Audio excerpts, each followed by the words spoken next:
નમસ્કાર વિદ્યાર્થી મિત્રો, દર્શક મિત્રો, ગુજરાતી ભાષા સાહિત્યના આજના કાર્યક્રમમાં આપ સૌનું હું ધ્વનિલ પારેખ સ્વાગત કરું છું.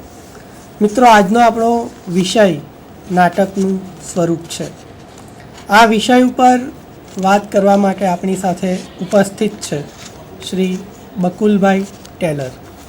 બકુલભાઈનો પરિચય આપું તો અત્યારે સુરતના ગુજરાત મિત્ર દૈનિક સાથે તેઓ જોડાયેલા છે પત્રકાર તરીકે તો વ્યવસાયિક અર્થે જોડાયા છે, પણ ગુજરાતી નાટક અને ગુજરાતી રંગભૂમિ, માત્ર ગુજરાતી નાટક જ નહીં અને ગુજરાતી રંગભૂમિ જ નહીં, પણ ભારતીય નાટક, ભારતીય રંગભૂમિ, વિદેશના નાટકો અને એની રંગભૂમિની એમની જે સજ્જતા છે એવી ગુજરાતીમાં એવી સજ્જતા ધરાવતા બહુ જ ઓછા માણસો આપણી પાસે છે. એ જે આ વિષય વિશે જ્યારે વાત કરશે ત્યારે જ એમાંથી ખ્યાલ આવશે કે એ વિષયની એમની જાણકારી કેટલી બધી છે. સમીપે નામનું એક સાહિત્ય અને કળાનું જે સામયિક વડોદરાથી પ્રગટ થાય છે એમાંના એક સંપાદક તરીકે પણ તેઓ કામ કરે છે. એક સરસ સંપાદન 20મી સદીનું ગુજરાત એ પણ એમણે શિરીષ પંચાલ અને જયદેવ શુક્લ સાથે આપ્યું છે. એટલે નાટક ઉપરાંત પણ બીજી બધી કળાઓ સાથે તેઓ સંકળાયેલા છે. પોતે સરસ કવિતાઓ પણ લખે છે. કમનસીબ કહું તો એ છે કે એમનું આમ ઘણું બધું કામ નાટકમાં અને કવિતામાં થયું છે, પણ સ્વતંત્ર કદાચ એક પણ પુસ્તક પ્રગટ થયું નથી. ને એ રીતની એમની પાસે સતત ઉઘરાણી પણ થતી રહેશે. બકુલભાઈ, તમારું સ્વાગત છે.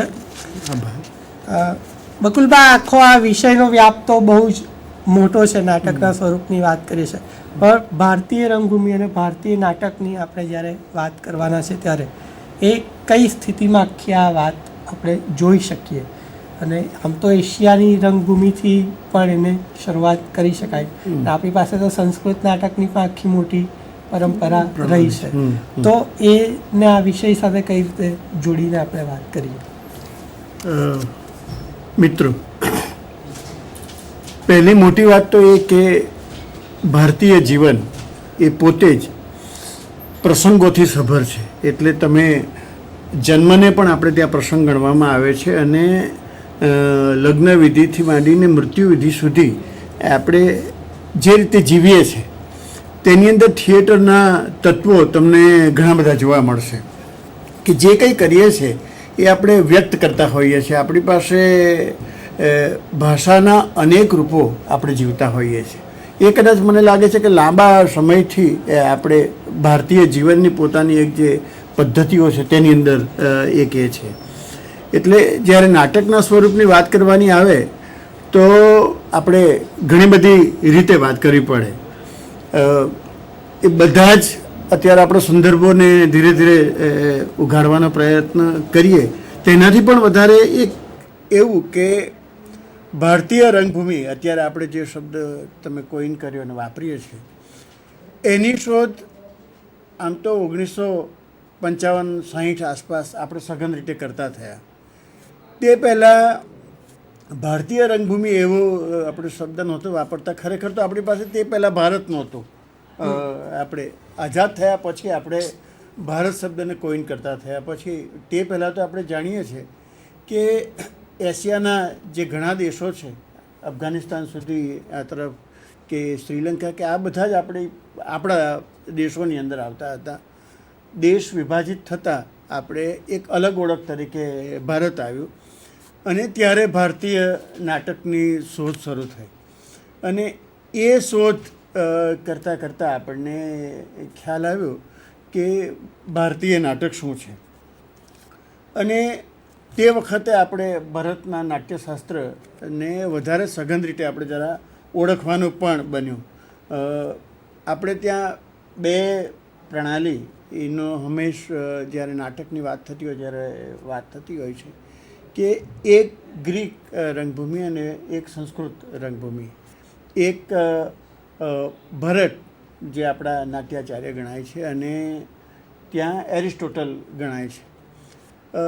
લગભગ તમે જુઓ તો એ બંને ઈસવીસન પૂર્વે બીજી ત્રીજી સદીમાં તે લોકો સ્થિર છે અને બંને કાવ્યશાસ્ત્ર રૂપે નાટ્યશાસ્ત્ર રચે છે. આ રચાવાનો અર્થ એ કાવ્યશાસ્ત્ર તરીકે ઓળખાવે ત્યારે પણ તે નાટ્યશાસ્ત્ર છે. એનું એક બહુ મોટું કારણ એવું કે આપણી પાસે જે અત્યારે નવલકથા, નાટક, વાર્તા, નિબંધ એની આપણે વાતો કરીએ છીએ, પણ ત્યારે આપણી પાસે પદ્ય સ્વરૂપ જ અને વિશ્વમાં પણ પદ્યનું સ્વરૂપ મુખ્ય હતું. અને એ કારણે એના જે શાસ્ત્રો જે શબ્દ સાથે જોડાયેલું હોય તેને કાવ્યશાસ્ત્ર તરીકે ઓળખાવાની આ એક પેટર્ન હતી અને તે એરિસ્ટોટલમાં પણ છે અને આપણામાં પણ છે. પણ તે માત્ર કાવ્યશાસ્ત્ર નથી, એ નાટ્યશાસ્ત્ર છે. જ્યારે ભારતીય નાટકની શોધ શરૂ થઈ ત્યારે આપણને આપણો દેશ કે જે આજે પણ તમે જુઓ છો કે અને વિશ્વ આખું જે કહેતું હોય છે કે ભારતમાં સંસ્કૃતિનું, સમાજનું વૈવિધ્ય ખૂબ જ છે. આના કારણો ઘણા બધા છે. રાજકીય રીતે, સામાજિક રીતે, સાંસ્કૃતિક રીતે આપણા દેશમાં બહુ જ બધી ઉથલપાથલો સતત મચતી રહી. અહીંયા વિદેશથી અનેક લોકો આવતા રહ્યા અને તેના કારણે અનેક પ્રણાલીઓ, અનેક ચહેરાઓ પણ સર્જાયા. અત્યારે જો બધા રૂટ્સ તપાસીએ તો ઘણા બધા, એટલે ધારો કે નસરુદ્દીન શાહ અત્યારે આપણે કહીએ તો તે અફઘાનિસ્તાનના છે કે ઇબ્રાહિમ અલકાજી, તો તે પણ એવી રીતે. તો આ બધું આપણી પાસે આવ્યું અને તે પ્રણાલીઓ પણ આપણી પાસે આવી. એના કારણે આપણું ભારતીય નાટક ખૂબ જ સભર અનેક પ્રકારની પ્રણાલીઓવાળું છે. એટલે પણ એ બધાને જોડે છે ભરતનું નાટ્યશાસ્ત્ર, કે જેણે નાટકની એ કેટલીક જે પાયાની વાતો કરી એ આજે પણ આટલા બધા વર્ષે પણ એક બહુ જ મોટા શાસ્ત્ર તરીકે, એટલે તમારે નાટકની કળાને ઓળખવી હોય, અભિનયની કળાને ઓળખવી હોય તો તેના વિના અસંભવ છે એ કહેવું છે. એટલે આ પ્રમાણે આપણે વાતને અત્યારે મૂકી શકીએ. જે પ્રારંભિક રીતે થોડીક આપણે વાત એ નાટ્યશાસ્ત્ર ક્યારે રચાયું તેનું એક કરીએ. એ એટલા માટે આપણે કરીએ કે જેનાથી આપણને ખ્યાલ આવે કે આપણે જે નાટકની વાત કરીએ છીએ એ કેટલી લાંબી દીર્ઘ યાત્રા ધરાવે છે. જે ભરતનું નાટ્યશાસ્ત્ર છે તેનો રચનાકાળ લગભગ ઈસવીસન પહેલાંનો બીજી સદીનો ગણાય છે, ઈસવીસનની બીજી સદીનો ગણાય છે. હવે ક્યારેય કોઈ નાટ્યશાસ્ત્ર રચાય તો એ એમનેમ તો હોઈ ન શકે. તે પહેલાં નાટકની પ્રણાલીઓ હોય અને તે સભર રીતે, સમૃદ્ધ રીતે જીવાતું હોય તો જ એ શક્ય બને. એટલે આપણે કહેવું જોઈએ કે તે પહેલાં આપણી પાસે નાટકની જબરજસ્ત પ્રણાલીઓ હતી. અને કાલિદાસે ભરતને મુનિ તરીકે ઓળખાવ્યા છે. એટલે એક સર્જક જ્યારે એક વિવેચકને, એક શાસ્ત્રકારને ઓળખે અને તે આટલી બધી રીતે ઓળખે, એનો અર્થ એ કે વિવેચનની પણ કંઈક પ્રણાલી હવે હશે અને તો જ તેને મુનિ સુધી કહેવાય કે બીજાઓ બધા તે વખતે હશે.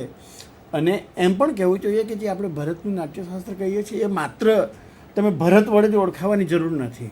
ઘણી વખત આપણે જેમ રામાયણ, મહાભારતમાં પણ આપણે જાણીએ છીએ કે એમાં ઘણા બધા ઉમેરણ થતા રહેતા હોય છે, પણ એ મુખ્યમાં ઉમેરણ હોય.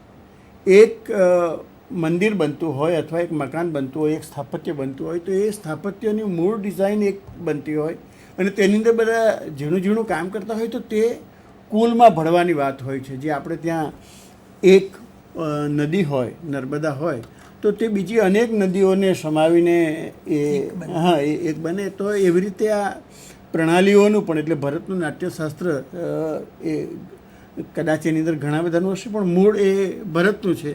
અને કાલિદાસ તેના પુરોગામી ભરતથી પહેલાં, અને તેની પહેલાં ભાસ છે. તો એ આ બધા પહેલાં આપણી પાસે રચનાકારો આવે છે સંસ્કૃતના બહુ જ મોટા, જેને આપણે નાટ્યકારો ગણીએ છીએ અને આજે પણ જેના નાટકો ભજવાયા કરે છે. તો અને ગ્રીક રંગભૂમિનો જે કાળ છે એ ઈસવીસન પૂર્વે 490 ગણવામાં આવે છે અને ઇસ્કિલિસના સપ્લાયન્ટ નાટકથી એમ કે ત્યાં પણ આરંભ થયાનું ગણવામાં આવે છે. અને ત્યાર પછી ત્યાં એરિસ્ટોટલ આવે છે. એટલે બે, અને એવું કહેવાય પણ એવું છે ક્યાંક કંઈ કે સિકંદર અને પોરસના કે એ બધા સમયની અંદર કદાચ એરિસ્ટોટલ ભારત આવ્યો પણ હતો. કદાચ એવું પણ કહેવાય છે કે ધારો કે આવ્યો કે ન હોય પણ તેણે પણ ભારતના નાટ્યશાસ્ત્ર જોડે તેણે પણ પરિચય કેળવ્યો હતો. અને આજે ઘણું બધું એવું છે કે જેની અંદર બેની સમાંતરતાની વાત થાય. ધારો કે ભરત જે રસની વાત કરે છે તે અને એરિસ્ટોટલ જે કેથાર્સિસની વાત કરે છે, તો કેથાર્સિસ એ આમ તો ચિકિત્સા શાસ્ત્રનો શબ્દ ગણાય છે. એટલે કે સર્જરી કરવી એ તેની વાત છે. અને તે સર્જરી વડે માણસની અંદર રહેલો જે વિકાર હોય તેને દૂર કરવાની વાત કરે છે. જ્યારે રસશાસ્ત્ર શબ્દ એ આમ પાકશાસ્ત્રમાંથી આવેલો આપણે ગણી શકીએ. અને તેની અંદર જે એક પછી બીજા બધા જે ભાવોની વાતો થઈ છે આપણે ત્યાં મુખ્ય સ્થાયી 8 ભાવોની વાત થઈ છે. તો એ કરતાં માણસની અંદર એટલે મૂળભૂત રીતે થિયેટર કે ત્યારથી કોઈ પણ જે વિધાઓ હતી એ કલા સ્વરૂપો હતા તેનું મુખ્ય કામ તો જે માણસ છે એટલે ધર્મ સાથે બધી જ કલાઓને એટલા જ માટે જોડવામાં આવી છે કે તે મૂળ માણસના પરિષ્કારનું કામ કરે, માણસની પરિસ્કૃતિનું, માણસને સાદા અર્થમાં એમ કહીએ કે સુધારવાની વાત, એની જે મર્યાદાઓ છે એને એ કલાઓ વડે અંદર પ્રવેશે પ્રમાણે અને તેમાંથી ધીરે રહીને બહાર નીકળતો આવે એ એક પ્રણાલી હતી. એટલે આજે પણ જ્યાં સંસ્કૃત ધારો કે કુડિયાટ્ટમમાં એ જીવાય છે તો એનો જે અભિનેતા હોય તો તેણે સંસ્કૃત નાટકોની જે પ્રણાલી હતી તે પ્રમાણે તેણે એ ધારો કે એણે ભજવવાનું હોય નાટક તો એક વિધિપૂર્વક પ્રવેશવાનું હોય છે. તેણે અમુક કલાકો પહેલાં તેણે નાટકમાં પ્રવેશવા માટે તેણે અમુક રીતે વસ્ત્રો પહેરવાના, રંગભૂષા તેની તેવી રીતે થાય. એટલે આજે માત્ર મેકઅપ રૂમમાં જઈને આપણે કરીએ છીએ એટલી જ વાત નથી હોતી, તેનાથી વધારે એક સિસ્ટમમાં તેણે પ્રવેશવાનું હોય. મૂળ આ જેમ તમે એક ધાર્મિક વિધિમાં પ્રવેશો એવી જ રીતે નાટકની વિધિમાં પ્રવેશવાનું. અને કારણ કે નાટક જે ભજવનારા છે એના એ એક રૂપાંતરણની કળા છે. નાટકના લેખનથી માંડી ભજવણી સુધી જાય છે તો તે દરમિયાન સતત આ રૂપાંતરણની પ્રક્રિયા ચાલતી હોય છે. એટલે એટલા માટે આ બધું જરૂરી હોય છે એવું છે. ભરતનું નાટ્યશાસ્ત્રની વાત થઈ તો એની સાથે સાથે આપણા દેશમાં જે વૈવિધ્યતા છે તો પ્રદેશે એના લોકનૃત્યો રૂપો પણ, નાટ્ય રૂપો પણ આપણને જોવા. ગુજરાતની જ વાત કરીએ તો ભવાઈ આપણને મળે છે, કે આંધ્રમાં કુચીપુડી આપણને મળે છે, આસામમાં અંકિયા નાટની. તો આ નાટકમાંથી પછી પ્રદેશે જે લોકનૃત્યો વિસ્તર્યા એ આખી પ્રક્રિયા કઈ રીતે વિસ્તરી? આમાં બન્યું એવું કે જ્યારે આપણી પાસે સંસ્કૃતની તો બહુ મોટી જ પ્રણાલી હતી પણ જ્યારે વિદેશીઓનું આક્રમણ એક પછી એક થતું ગયું અને ત્યારે આપણે જાણીએ છીએ કે દેશ જુદી જુદી ભૌગોલિક રીતે પણ ઘણો બધો વહેંચાયેલો હતો. એટલે બંગાળના લોકો ગુજરાતના લોકોને ન ઓળખતા હોય એટલે ગુજરાત અત્યારે શબ્દ વાપરે છે, ત્યારે કંઈ ગુજરાત એવું નહીં હતું, રાજસ્થાન એવું ન હતું. અને ત્યારે યાતાયાત જે વાહનો છે તેની કંઈ એવી સગવડ નહોતી. એટલે સામાન્ય રીતે ઘણા બધા લોકો એક જે સ્થળે જીવે તે સ્થળે મરે એવા પ્રકારની વાત હતી. ત્યારે યાત્રા બહુ મોટી વાત હતી, યાત્રા ક્યારેક જ કોઈ કરતું હતું. તો જે કંઈ જીવાતું તે પોતાનામાં જીવાતું હતું અને સંસ્કૃતની નાટ્ય પ્રણાલી હતી તે લાંબો સમય સુધી તેનો વિચ્છેદ આપણી અંદર અનુભવાયો. પણ અનુભવાયો તે દરમિયાન લોકોને ક્યારેય કલા વિના ચાલતું નથી. તમે આદિવાસી ચિત્રકળાનું પણ તમે જુઓ તો તમને આજે પણ શિલ્પમાં સ્થાપત્યની અંદર તમને એ બધું જોવા મળે છે. તો નાટક વિના પણ નહોતું ચાલતું હતું. ત્યારે તેમની પાસે જે કંઈ હતું એ સંસ્કૃત નાટકની કેટલીક પ્રણાલીઓ હતી. તો તેને દરેક લોકોએ પોતાની રીતે જીવવાના પ્રયત્ન કર્યા અને તેમાંથી જુદી જુદી રીતે પોતાની જે સજ્જતા, ક્ષમતા અને દેશકાળ, ભૂગોળ જે કંઈ હોય તેમાંથી તેમણે પોતાની પ્રણાલીઓ ઊભી કરી અને તેમાંથી એટલે જ્યાં ધારો કે બોડીનું તત્વ બહુ મહત્ત્વનું હોય, ડાન્સનું મહત્ત્વ હોય તો ત્યાં તમને કુચીપુડી પણ આવી, કથકલી પણ આવ્યું હોય, અંક્યા નાટક આવ્યું હોય કે યક્ષગાન આવ્યું હોય. પણ એ બધું જ તે વખતે પણ રામાયણ મહાભારતના રૂપો, ભાગવતના રૂપો, એટલે ભાગવત તો પછી આવે છે, તો એ બધાને ભજવવા માટે, લોકોની સામે રજૂ કરવા માટે આ બધું ધીરે રહીને આવતું ગયું. એટલે લોકનાટ્ય આ રીતે ઘડાતું ગયું. એટલે આપણે ત્યાં ભવાઈ આવી તો એ ભવાઈ પણ એ બધાની લગભગ સમાંતર જ આ બધા લોકનાટ્યો આવ્યા છે એક પછી એક. પણ દરેકે એકબીજાની જોડે આમ નથી જોડાયેલા. કારણ જેમ આપણે કહીએ છીએ કે આપણે સંસ્કૃત ભાષામાંથી બધી ભાષાઓ ઉતરી આવી છે, તેમ સંસ્કૃત નાટકમાંથી આ લોકનાટ્યના બધા રૂપો આપણી પાસે આવ્યા છે. તેને કેળવ્યા આપણી રીતે, સમજ્યા આપણી રીતે અને તેમાંથી રૂપ ઘડાયા આપણી રીતે. પણ બધામાં જ તમે જોશો કે નૃત્યનું તત્વ બહુ જ મહત્ત્વનું છે, સંગીતનું તત્વ ખૂબ મહત્ત્વનું છે, ધર્મની કથાઓ લગભગ દરેકની અંદર આધાર બને છે. બીજું એ કે આપણે ગુજરાતમાં તો ભવાઈમાં મુખવટા એટલા બધા નથી, પણ દક્ષિણના નૃત્ય નાટકની અંદર તમે જુઓ તો મુખવટા ખૂબ જ છે. તો મુખવટા પણ આમ અત્યારે પણ આદિવાસીઓના માટે મુખવટા બહુ જ પવિત્ર હોય છે. તો એ કારણ કે એ પવિત્ર એટલા માટે છે કે એ જે મુખવટો છે એ કશાકનું કંઈક પ્રતીક છે. જેમ તમે મંદિરમાં એક પથ્થર મુકાતો હોય છે તો એ પથ્થર એ કૃષ્ણ છે, એ રાધા છે, એ રામ છે, એ સીતા છે, એ શિવ છે. આપણી જે પ્રણાલી છે ધર્મની અંદર આપણે જે સ્વીકારીએ છીએ તો એ આરાધન કરીને આપણે તેને પામતા હોય છે અને રૂપને જગાડતા હોઈએ છીએ. તો મુખવટાઓ જે છે અને એટલે જ તમે જુઓ કે આજે પણ દેશમાં તમે નેપાળથી માંડીને, નેપાળ પણ એક સમય આપણો જ હતો એ રીતે આપણે ગણીએ તો એ અહીંયા સુધી જે ચાલ્યું તો મુખવટા અહીંયા પણ તમે જુઓ કે આ હૈવદનની આ તસવીર છે. તો હૈવદનની અંદર જે આ અશ્વનું મુખ છે, ઘોડાનું મુખ છે, તો આ માત્ર અત્યારની વાત નથી. આ ત્યારે સદીઓ પહેલાં પણ આપણે મુખવટાની એક લાંબી પ્રણાલી આપણી પાસે હતી. તો જે થિયેટર બન્યું, જે લોકકલા વડે બન્યું, કારણ કે આ મુખવટા પણ લોકકલાનો જ હિસ્સો છે.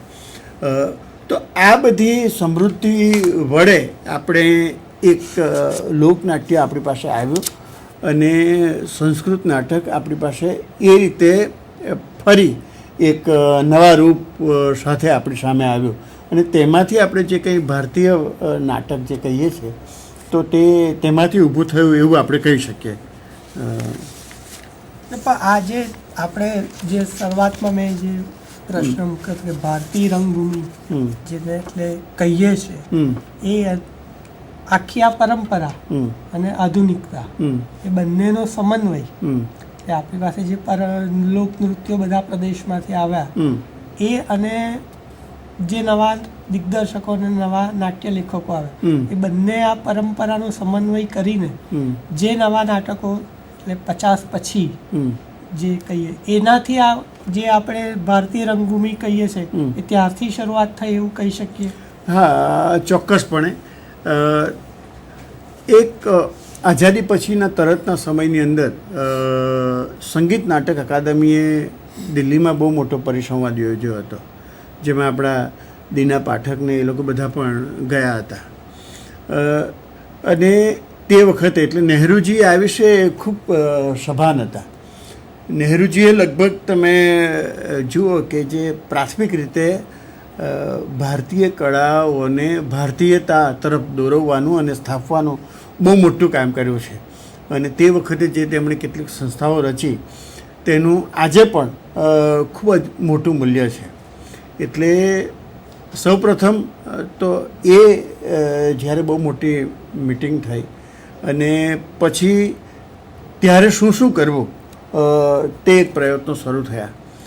નેશનલ સ્કૂલ ઓફ ડ્રામાની સ્થાપના પછીથી થાય છે, પણ તે વખતે એક શોધ સંશોધન થયું કે આપણી પાસે જો ભારતીય નાટક આપણે કહેવું હોય તો કેવી રીતે, કારણ કે આઝાદી પહેલાં એટલે અત્યારે તો 150-160 વર્ષ એવા બધા થઈ ચૂક્યા છે. એટલે ગુજરાતમાં, મહારાષ્ટ્રમાં, કર્ણાટકમાં, બંગાળમાં વિદેશીઓના પ્રભાવે એટલે કે જે યુરોપિયનો હતા અહીંયા શાસન કરવા માટે આવેલા તેના પ્રભાવે આપણી પાસે જે રંગભૂમિ આવી તેને આપણે નાટક તરીકે ઓળખતા થયા. એટલે ઘણા બધાને એવું લાગે છે કે ભારતીય નાટકનો આરંભ ત્યાં થયો, પણ એ સાચા અર્થમાં ભારતીય નાટકનો હજુ આરંભ નહોતો. મૂળ વાત એ હતી કે ત્યાંથી જે શાસકો આવ્યા, અધિકારીઓ આવ્યા, લશ્કરમાં કામ કરવા માટે જે લોકો આવ્યા, તો તે લોકોને અહીંયા આવ્યા પછી પોતાની રીતે મનોરંજન માટે કશું કંઈ જોઈએ તો તેમણે એક ઇવનિંગ એક્ટિવિટી તરીકે, સાંજની પ્રવૃત્તિ તરીકે તેમણે નાટકો શરૂ કરવા માંડ્યા.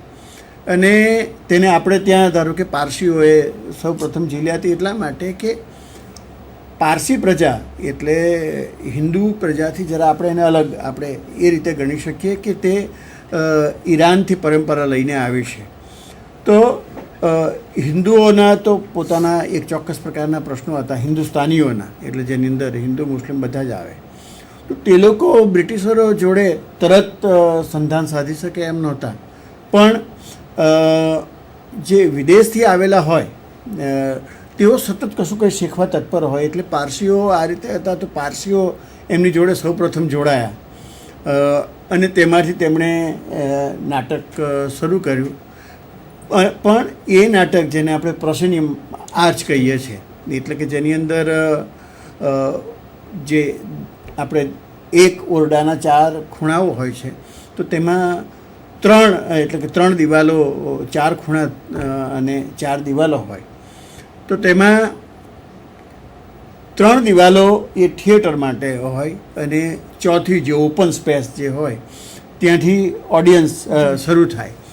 અને આ લોકો જે યુરોપિયનો હતા, ગોરા લોકો હતા, તે લોકો ઠંડીવાળા પ્રદેશમાંથી આવેલા હતા. એટલે તેમને ઉઘાડું, આપણે ત્યાં તો બધું ચોકમાં એવી રીતે ભજવાતું હોય, તો તેવું ત્યાં ન હોઈ શકે. એટલે તેમણે જે એ લોકોની સિસ્ટમ આવી છે, ધારો કે વસ્ત્રો તે લોકો સૂટ પહેરે, તો એ સૂટ પહેરવાના કારણોમાં પણ બીજું બધું કરતાં તેમણે ઠંડીથી પ્રતિરક્ષા કરવી તે મુખ્ય વાત હતી. એટલે તે લોકો હોલ, થિયેટર, આપણે હોલ વધારે અહીંયા કહીએ છીએ એટલા માટે હું હોલ કહું કે થિયેટર જે કર્યું હતું તેવી રીતે ખુરશી પર તમે બેસો. ઠંડીવાળા જે દેશોના લોકો તમે પલાઠી વાળીને બહુ બેસી નહીં શકે, એટલે તેમને ખુરશીની જરૂર હતી. આપણા દેશમાં ખુરશીઓ નહોતી. તમે વર્ષો પહેલાંની પણ વાત કરો તો એ ખુરશીઓ પણ તે લોકો લાવ્યા. ફર્નિચર આપણે જે કહીએ છીએ તે લાવ્યા. એટલે જે કોસ્ચ્યુમથી માંડીને તમે સન્નિવેશની વાત કરો છો એ બધું તે લોકો આ રીતે લાવ્યા અને તેમાંથી એક રંગભૂમિ શરૂ થઈ. તો આ એક હતી. અને તે 1955ની આસપાસ જ્યારે વિચારવાનું શરૂ થયું તો બધાને થયું કે આમાં આપણી ભારતીયતા ક્યાં છે. ત્યારે બધી જ જગ્યાએ શોધ સંશોધન શરૂ થયું અને આપણે ત્યાં દીનાબેન પાઠક અને ગોવર્ધન પંચાલ એ લોકોએ ઘણા બધા રિસર્ચ પણ કર્યા છે. મૃણાલિની સારાભાઈ કે બધાએ ભવાઈ વિશે અહીંયા સંશોધન શરૂ થયું. અને આ સંશોધનની સાથે સાથે કેટલાક નાટ્યકારો પણ એ વિશે સભાન થયા કે આપણે આનું શું કરીએ. તો તેમણે એ રીતના નાટકો લખવા માંડ્યા. એટલે અને સાથે સાથે જ ભારતીય જે નાટકો છે તેને ભજવવાનું એક બીજી તરફ શરૂ થયું. એટલે તમે બંગાળમાં એક તરફ ઉત્પલ દત્ત જે નાટકો ભજવે છે અને બીજી તરફ શંભુમિત્ર ભજવે છે. તો શંભુમિત્ર ભજવે છે તેની અંદર તેઓ રવિન્દ્રનાથ ટાગોરના નાટકોને ભજવવાનું શરૂ કરે. એટલે ભારતીય ચેતના તેમાંથી એક પ્રગટવા માંડે છે. અને બીજી તરફ આપણે ત્યાં ધારો કે હૈવદન લખાય છે. તો હૈવદનની અંદર યક્ષગાનની પરંપરા તેમણે રાખી હતી. પછી કેટલાક વર્ષો રહીને જે આપણે ત્યાં ઘાસીરામ કોટવાલ ધારો કે લખાયો, તો તેની અંદર મરાઠી જે જીવન છે તેની અંદર લાવણી છે, તો તે પણ અંદર આવે છે. અને પેશવાઓનો ઇતિહાસ છે તો તે પણ આવે છે. ધારો કે ગિરીશ કર્નાડે જ્યારે તુગલક કર્યું ત્યારે ભારતીય ઇતિહાસ છે, મુગલોનો ઇતિહાસ, તો તેનો એક જે થઈ ગયા તુગલક, તો તેના વિશે વિચારવાનું થયું. પછી એ સમયે જ જે આપણા રામાયણ મહાભારતમાંથી કઈ રીતે નાટકો થઈ શકે, તો તેના એક પ્રયત્ન રૂપે ધર્મવીર ભારતીનું અંધાયુગ આવ્યું. ત્યારે એટલે કેવી કેવી આપણે પ્રણાલીઓ સ્વીકારી છે કે અંધાયુગમાં તેમણે મહાભારતની વાત કરી. આપણે ત્યાં કાલિદાસની ખૂબ જ મોટી વાત થતી હતી. તો તેવા વખતે આષાઢ કા એક દિન આવ્યું. તમે આ જે અત્યારે દ્રશ્ય જુઓ છો એ દ્રશ્ય આ તુગલકનું છે. અને ઇબ્રાહિમ અલકાઝીએ તેને તે સમયે આ બહુ મોટી વાત હતી અને આવું સામાન્ય રીતે બહુ બન્યું નથી. આપણે જે રંગભૂમિ હોય તેની પર જ ભજવવાની વાત હોય છે, તેના સેટ પર જ ભજવવાની વાત હોય છે. પણ તેમણે ત્યાં દિલ્હીની અંદર જે કિલ્લો છે એ કિલ્લાની અંદર જ તેમણે ભજવ્યું. એટલે કિલ્લાની જે કમાનો છે તેનું સ્થાપત્ય છે તેની અંદર જ આ નાટક ભજવાયું. અને મનોહરસિંહ જે હમણાં 3 વર્ષ પહેલાં અવસાન પામ્યા તેની મુખ્ય ભૂમિકામાં હતા. સુરેખા સિકરી, જેને લોકો હવે સિરિયલની અંદર જુએ છે, પેલી એક સિરિયલ જે હતી હું ભૂલી ગયો, પણ તેની અંદર તો આ બધા લોકો હતા. NSDનું એ પ્રોડક્શન હતું. પણ તેમણે એટલે સન્નિવેશની પણ આપણે વાત કરીએ તો સન્નિવેશ જે વાસ્તવિક એવું, એટલે એ સન્નિવેશના ઘણા બધા રૂપો અને ઘણી બધી શૈલીઓ છે, પણ આ રીતે પણ ભજવાઈ શકે. NSDની અંદર જ તમે જો કોઈ વખત ક્યારેક જાઓ તો ખબર પડે કે નેશનલ સ્કૂલ ઓફ ડ્રામામાં તમે પ્રવેશો તેવું જ ડાબા હાથ ઉપર એક વડનું ઝાડ છે. તો એ વડના ઝાડને પણ આધાર રાખીને નાટક ભજવાયું છે. વડ આપણે ત્યાં કુટુંબ પ્રણાલીની એક ઓળખ રચે છે. તો એ આપોઆપ પ્રતિક પણ બની જાય છે.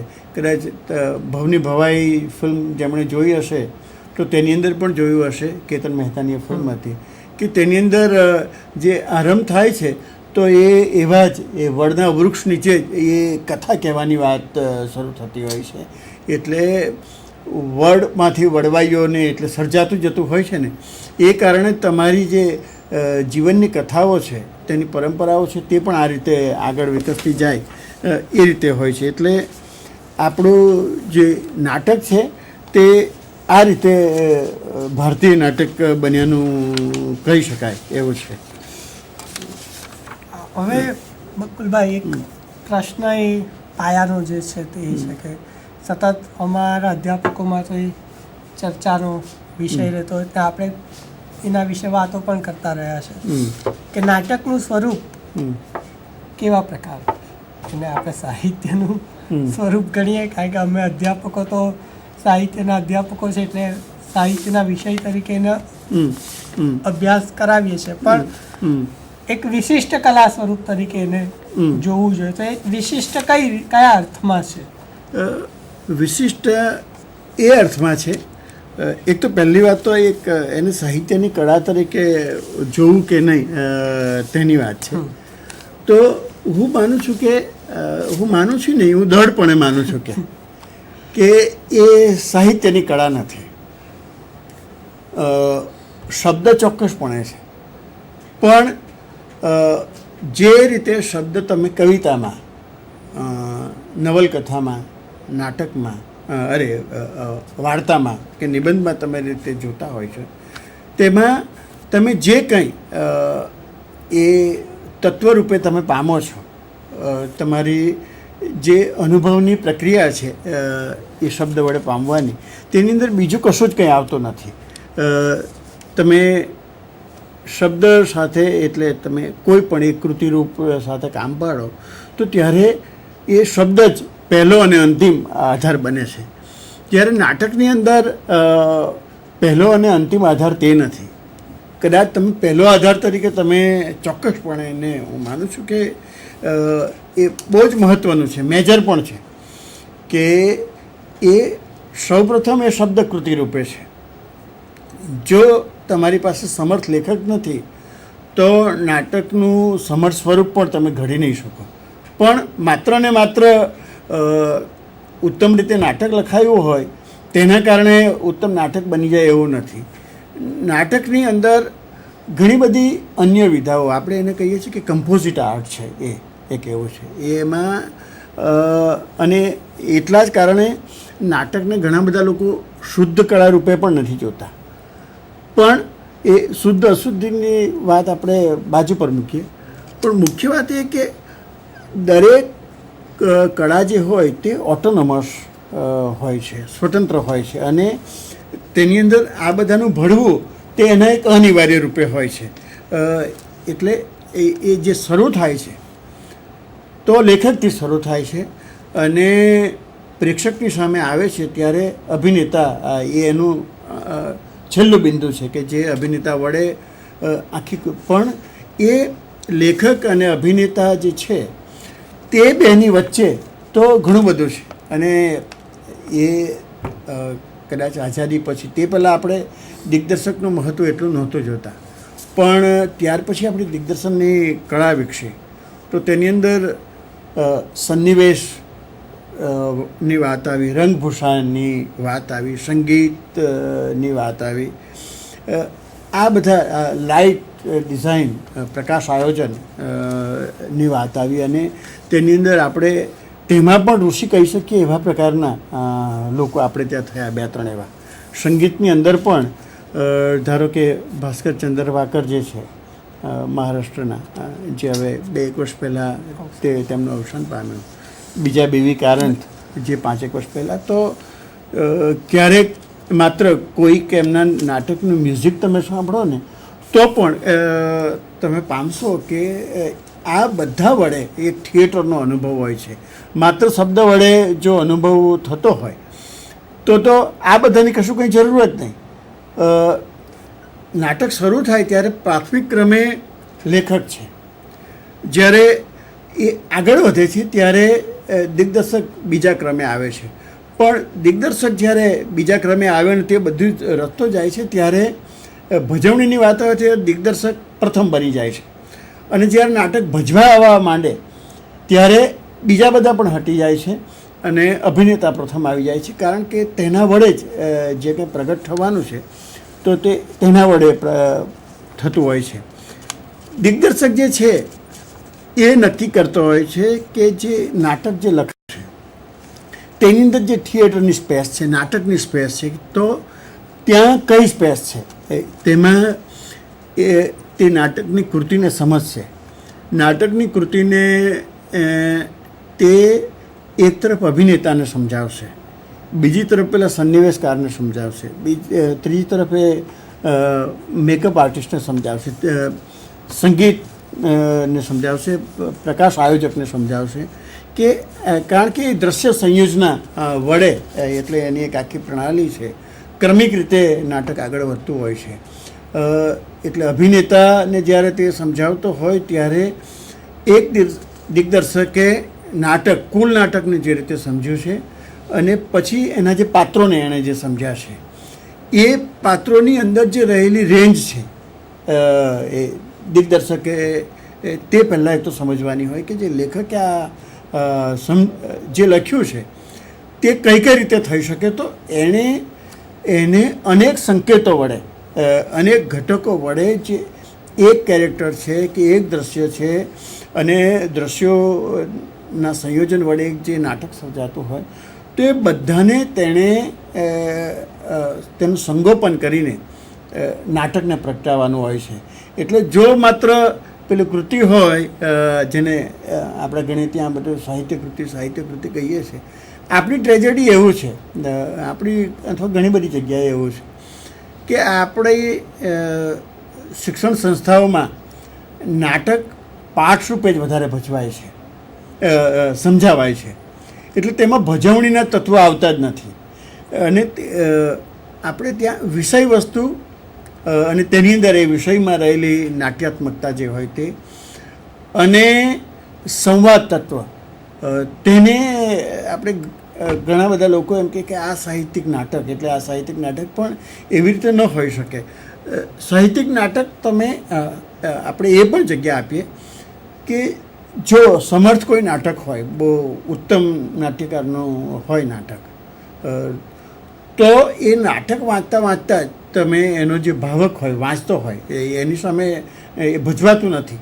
પણ જો દિગ્દર્શનની એટલે કે નાટકની બેઝિક જેની પાસે શું છે અને તે જો નાટક લખતો હોય તો એ નાટક જો વંચાતું હોય તો એ જે વાંચનારો હોય તે આપોઆપ તેના મનની રંગભૂમિ પર એક થિયેટર એ પોતાની રીતે ઘડી લેશે. પણ તેના માટે પણ બેઝિક વાત એ છે, હા, એટલે તેણે જો ખૂબ બધા નાટકો જોયા હોય એટલે આપણે ત્યાં અનેક પ્રકારના સંસ્કારોની વાત છે તો તેની અંદર કલા સંસ્કારની પણ વાત છે.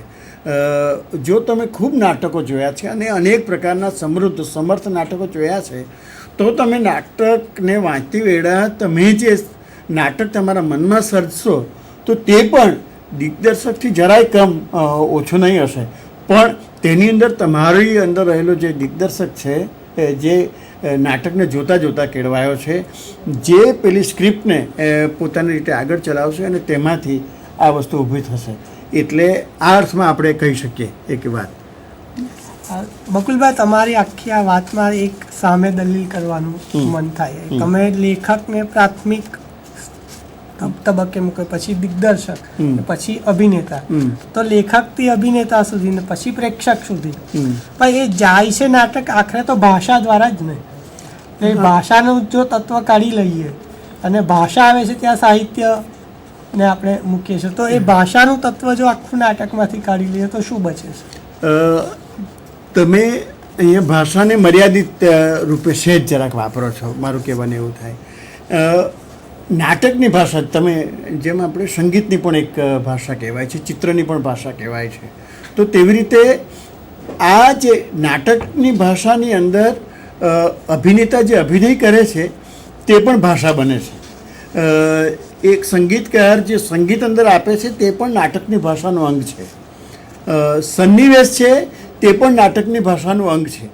એટલે આ જે તમે ભાષા હું બિલકુલ શરૂઆતથી કહું છું ને હું કહું છું કે કાલિદાસનું નાટક છે કે ભાસનું નાટક છે કે તમે શેક્સપિયરનું નાટક છે, એ બધા જ નાટકો કે આપણા ગુજરાતી નાટકો તમે ધારો કે મેના ગુર્જરી તમે જુઓ કે ત્યાંથી તમે મધુરાઈના નાટકો સુધી આવો, તમે ચીનુ મોદીના નાટક સુધી આવો, તો એ બધા જ જે નાટકો છે એ પહેલાં તમે આજે પણ એ ચીનુભાઈનું તમે નાટક તો પહેલાં તમે નાટકનું સ્વરૂપે જ વાંચશો અને એ આજથી 100 વર્ષ પછી પણ એની ભજવણીઓ કોઈના માટે કંઈ એટલી યાદ નથી રહેવાની, કારણ કે ભજવણી તો એ તત્કાલીનતા સાથે જોડાયેલી છે. એટલે બેઝિક જે છે મુખ્ય આધાર તે અલબત્ત એ કૃતિ જ રહેવાની અને આપણા સમર્થ જે કંઈ નાટ્યકારો છે તેના વડે તમે ઉમાશંકર જોશીના ધારો કે આજે પણ નાટકો વાંચો તો એ જે નાટક છે એ જ આપણને કહે છે કે એ કેવા પ્રકારની રંગભૂમિની ગરજ ઊભી કરે છે. એટલે પ્રાથમિક રીતે તો આ ચોક્કસ રીતે આ નાટ્યકારો છે, પણ એ નાટકની કુલ જે ભાષા છે તેનો એ પ્રાથમિક અંગ બને છે, પણ એ પૂર્ણ અંગ નથી. એ નાટકની કુલ ભાષાની અંદર તેઓ એટલે એક જે ઘટક છે તે લેખક પોતે છે, પણ તેની ભાષા એ નાટકની ભાષાનું એક અંગ છે. નાટક સ્વયં એ નથી. બકુલભાઈ, છેલ્લે આપણે ગુજરાતીના જે આપણા મહત્વના નાટકો છે, જે રંગભૂમિની રીતે પણ આપણને સારું કામ એમાં થયું છે, એવા નાટકો વિશે થોડી વાતો કરો. સ્વરૂપની રીતે પણ મહત્વના હોય અને રંગભૂમિ ઉપર પણ પ્રમાણમાં સારું કામ થાય. આમ બહુ ઓછું થયું છે. એટલે આમ તો બધા જાણે છે કે 1853ની અંદર રુસ્તમ, જાબોલી અને સોહરાબ ત્યાંથી આપણું એ શરૂ થયું. અને તે જ વખતે કવિ દલપતરામે પ્લુટસ પરથી એરિસ્ટોફેનિસના હતા તેના પરથી લક્ષ્મી નાટક લખેલું, ત્યાંથી આ એક શરૂ થાય છે. જૂની રંગભૂમિની એક બહુ મોટી પરંપરા આપણે ત્યાં આવીને ગઈ, અને જૂની રંગભૂમિની પરંપરા જબરજસ્ત. કદાચ હું માનું છું કે આઝાદી પહેલાં જો અત્યંત લોકપ્રિય જો કંઈ મનોરંજનનું સ્વરૂપ હતું તો એ જૂની રંગભૂમિનું હતું, અને તેમાં અનેક નાટકો આવીને ગયા. હું એ બધા જ નાટકોનો અત્યારે સંદર્ભ લાવવો પણ બહુ મુશ્કેલ છે, એ કેવું છે. અને આઝાદી પછી જે કંઈ થયું તેની અંદર એક પ્રવીણ જોશીનો એક બહુ મોટો ગાળો છે. એની અંદર બીજા અનેક પ્રકારના દિગ્દર્શકો આવીને ગયા, પણ પ્રવીણ જોશી ને તમે મુખ્ય કહી શકો કે જે આઝાદી પછીની મુંબઈમાં ભજવાતી એ જે ગુજરાતી રંગભૂમિ છે તેના તેઓ સમર્થ દિગ્દર્શક હતા. પણ તે પહેલાં આપણે ત્યાં અમદાવાદની અંદર જે મેના ગુર્જરી ભજવાયો એ 1955ની આસપાસ ભજવાયો, તો એ નાટક હું માનું છું કે બહુ જ મોટું નાટક હતું, જેની અંદર દીનાબેન પાઠક અને જયશંકર સુંદરી એ બેના દિગ્દર્શન વડે આ બન્યું હતું. અને તેની અંદર એક તો જે એનો સબ્જેક્ટ હતો, વિષય હતો, અને તેમાં જે સંઘર્ષ હતો તેની અંદર જે આપણું ગુજરાતનો ઇતિહાસ છે તે પણ અંદર ભળે છે. એક ગુજરાતની અંદર જે પ્રતિકાર રહેલી શક્તિ છે તો તે પણ અંદર ભળે છે. અંદર સંગીત પણ છે, નૃત્ય પણ છે, હાસ્ય પણ છે, અને એ બધાના સમન્વિત વડે એક મેના ગુર્જરી, હું માનું છું કે કદાચ જે ભારતીય રંગભૂમિની વાત આપણે થઈ ને તેની અંદર એક બહુ મોટું નાટક આપણે જો કોઈ આપ્યું હોય સૌ પ્રથમ તો મેના ગુર્જરી. અને પ્રવીણ જોશીએ જે કામ કર્યું, અને પ્રવીણ જોશીની સાથે સરિતા જોશી હતા, એટલે ઇન્ડિયન નેશનલ થિયેટર કહેવાયું. જો કે એ ઇન્ડિયન નેશનલ થિયેટર એટલે તેવું કેટલું બન્યું છે એના ઘણા બધા પ્રશ્નો છે, પણ પ્રવીણ જોશી, અરવિંદ જોશી, સરિતા જોશી અને તેના વડે જે, અને તેમણે વિદેશના તો અનેક નાટકો ઉત્તમ રૂપાંતરણ તરીકે ભજવ્યા, અને લોકો આજે પણ મધુરાઈએ જે રૂપાંતરિત કરેલું નાટક છે તેને ઘણા બધા યાદ કરે છે. પણ માત્ર મધુરાઈ નહીં, તેની જોડે સીતાંશુ યશચંદ્રના રૂપાંતરો પણ તે વખતે ભજવાયા. લાભશંકર ઠાકર કે એ બધા પાસે નથી, પણ એમણે રામજી વાણિયા પાસે પણ મોતી વેરાણા ચોકમાં નાટક લખાવેલું હતું, અને તે આપણી ગુજરાતની, સૌરાષ્ટ્રની પ્રણાલીમાંથી ઊભું થયેલું નાટક હતું. તેમણે ધારો કે ખેલંદો પ્રકારનું નાટક ભજવ્યું હતું, તો તેની અંદર માત્ર 2 કેરેક્ટર હતા અને તેમણે આ કર્યું હતું. પણ સાથે જ કાંતિ મળ્યા છે, જેને હમણાં જ જે આ વર્ષે જે એક ફિલ્મ આવીને ગઈ સંજય લીલા ભણસાલીની, પણ તે વખતે બાણસૈયા નાટકની અંદર એ ખૂબ સારી રીતે આ જ પ્રશ્ન આવ્યો હતો ને આજે સોમવાર છે ને આજે જે કોર્ટમાં ચુકાદો આવવાનો છે મર્સી કિલિંગવાળો, તો તેની અંદર ખૂબ જ સમર્થ રીતે આવ્યો હતો. એટલે આપણી પાસે આ એક નાટકો છે અને બીજા જે લખાયેલા લાભશંકર ઠાકરે આપણે ત્યાં ખૂબ જ સારા તે વખતે જે કામ કર્યું, સુભાષ શાહ, તે લોકોએ બકુલ ત્રિપાઠીએ પણ તે વખતે નાટક લખ્યા હતા. પણ ચીનુ મોદી જેમણે સતત અનેક રીતે નાટકોને જોયા છે, લખ્યા છે, કદાચ અત્યંત સાતત્ય સાથે ઘણા બધા નાટકોમાં કામ કર્યું હોય તો ચીનુભાઈ છે. મધુરાઈ ઘણું બધું કરી શકે એવા હતા પણ ઘણું બધું કર્યું નહીં, પણ તોય અત્યારે પણ તમે એમનું કુમારની અગાશી લો કે કોઈ પણ એક ફૂલનું નામ બોલો તો એ નાટક આજે પણ બહુ મહત્વ, પણ એ નાટ્ય ભાષામાં એ માણસ થિયેટર એની લેંગ્વેજ વડે તરત ઊભું કરી શકે છે. એટલે તે બધું બન્યું છે ને હવે કેટલાક વર્ષોની અંદર જે ઉમેરાયા છે તેની અંદર તમે સૌમ્ય જોશીથી માંડીને હું તમારું પણ નામ દઈશ કે ધ્વનિલ પારેખે પણ જે નાટક કર્યું તેની અંદર પણ આ અત્યારે જે એક સાથે જે આપણે મહાભારત એની પ્રણાલીને લઈને તેના કેરેક્ટર અને એને લઈને એક ફરી આધુનિક સંદર્ભે એને કઈ રીતે જોવું તેના આ રીતે પ્રયત્નો થયા છે. સતીશ વ્યાસ જે રીતે ધારો કે કરે છે અને તેની પણ ભજવણી જે થઈ, ધારો કે મનોજ શાહ જે રીતે કરે છે કે જે આપણા સ્વરૂપોમાંથી જ વિષયોમાંથી જ કશું કંઈક લાવવું અને ભજવવું, એટલે ગુજરાતની પ્રણાલીઓ રચાવી. તો આ ઘણી બધી રીતે નાટકના સ્વરૂપને ખેડવાના આપણે ત્યાં પણ પ્રયત્નો થઈ રહ્યા છે, હું એમ કહીશ. આભાર બકુલભાઈ. એક વ્યાપક વિષયને ટૂંકમાં તમે અમારી સામે મૂકી આપ્યો. આ વિશે ઘણી બધી વાતો હજી થઈ શકે, ઘણી બધી વાતો બાકી પણ છે. ફરી પાછા આપણે મળીશું, ત્યાં સુધી આભાર.